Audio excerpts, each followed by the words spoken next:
রাইতের বাজে 3:30। তো বন্ধু আসিফ গ্যাস নিয়ে আইছে, তো বন্ধুর সাথে একটু দেখা করতে যেতেছি।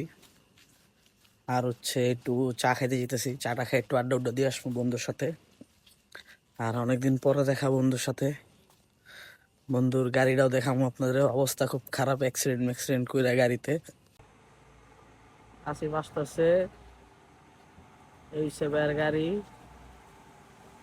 গাড়ি তো না, এখন বাঙ্গারি। সেই ঢুকাইস না ওদিক যাবো। ভাই চাক্কা চেঞ্জ করছে, কঠিন ভাইয়া কঠিন। এই দুইটা, এটা আর ওইটা দেখা যায় না, গাড়ি হয়ে গেল। আমি নাকি নামাই যাবো বাসে না, দিতে থাক খুব নিচে। গাড়িতে সাউন্ড করতেছিল, ইঞ্জিনের বেল্টের কারণে খুব সাউন্ড করতেছিল, এই জন্য সাউন্ডটা মিউট করে দেওয়া হয়েছে।